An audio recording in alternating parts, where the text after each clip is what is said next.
60টি বর্জনীয়র 1 number, বিলম্বে ইফতার করবেন না কখনো। 1 নাম্বার, দেরি করে ইফতার করা নিষিদ্ধ। ইহুদিরা দেরি করে ইফতার করে। লা ইয়াজালুন নাসু আলা খাইরিন মা আজ্জালুল ফিতরা। বিশ্বনবী বলেছেন, এই উম্মত যতদিন আগে আগে ইফতার করবে, এই উম্মতের কপাল থেকে কল্যাণ কেউ ছিনিয়ে নিতে পারবে না। চিল্লায় বলেন ঠিক কিনা? আজানের জন্য বসে থাকবেন না, সময় দেখবেন। স্থানীয় সময় যখন সূর্যাস্ত হওয়া মাত্রই বিসমিল্লাহ, খেজুর খেয়ে ফেলবো। পারবেন তো নাকি দেরি করবেন?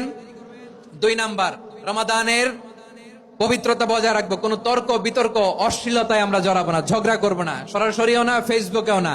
করবেন? কেউ গালি দিলে বলবেন ইন্নী ইমরুউন সায়েম, আমি রোজাদার। আল্লাহর হাবিব শিখিয়েছেন, কেউ যদি তোমার গালি দেয়, কটু কথা বলে, অশ্লীল কথা বলে, রমজানে তুমিও বলতে পারবে না। তুমি বলতে পারবা ইন্নী ইমরুউন সায়েম, আমি রোজাদার। আজকে থেকে নিয়ত করেন, রমজানে কেউ গালি দিলে আপনি একটা গালি দিবেন নাকি? কি বলবেন? রোজাদার, রমজানের পবিত্রতা আমি ভঙ্গ করতে পারবো না। অশ্লীল নাটক সিনেমা আমরা দেখবো না। ব্যাড হ্যাবিট থাকলে রমাদানে এটা ছাড়ার মহা সুযোগ। স্মোকিং এর অভ্যাস আছে অনেকের, ঠিক কিনা? চাঁপাইনবাবগঞ্জে আপনারা স্মোকিং করেন?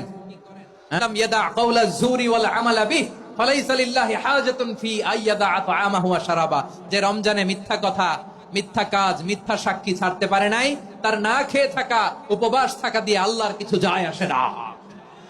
এজন্য মিথ্যার সাথে আমাদের কোনো সম্পর্ক আছে? মিথ্যা বলবো না। 4 নাম্বার, অপচয় করব না। ইন্নাল মুবাযযিরিনা কানু ইখওয়ানাশ শায়াতিন ওয়া কানা শাইতানু লিরাব্বিহি কাফুরা। অপচয়কারী শয়তানের ভাই। আচ্ছা, যে শয়তানের ভাই ও নিজেও আরেকটা কি?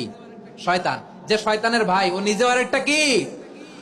অপচয় করব না। ইফতারি করতে যে আমরা অনেকে অপচয় করি, এগুলো করবেন আপনারা? না, অপচয় করব না। 5 নাম্বারে, রিয়া, লোক দেখানো ইবাদত আমরা করব না। লোক দেখানোর জন্য নামাজ, রোজা, জিকির, তেলাওয়াত, দান সদকা এগুলো করলে আল্লাহর দরবারে এগুলো কবুল হবে? বিশ্বনবী বলেন, দাজ্জালের ফিতনার চেয়ে একটা বড় ফিতনার ভয় আমি করি। সেটা কি? আর রিয়া, শো অফ মেন্টালিটি, লোক দেখানো মানসিকতা। এটা থেকে আমরা বিরত থাকবো ইনশাআল্লাহ। 6 নাম্বার, অনেক গুরুত্বপূর্ণ। ব্যবসায়ী ভাইয়েরা, ব্যবসা করেন কারা কারা? হাত তুলে দেখান তো আমারে। মাশাআল্লাহ, হাত নামান। ব্যবসায়ী ভাইয়েরা, অনেক অসাধু ব্যবসায়ী আছে, রমজান আসলে নিত্য প্রয়োজনীয় পণ্যের মূল্য বৃদ্ধি করে দেয়। এরকম আছে না নাই? এগুলো করবেন না। মজুদদারি করবেন না। পণ্যের কৃত্রিম সংকট বাজারে করবেন না। আপনি লাখ টাকা কামায়া ভাবছেন যে রোজাদারদের কষ্ট দিয়ে ধনী হবেন। এমন রোগ আল্লাহ আপনারে দিবে, কোটি টাকা দিয়েও আপনি হাসপাতালের বিল পরিশোধ করার ক্ষমতা আপনার হবে না। খবরদার। আর শেষ বয়সে দেখবেন কি কষ্ট আপনার হয়। আপনি রোজাদারদের কষ্ট দিচ্ছেন, আল্লাহ আপনার সুখে রাখবে?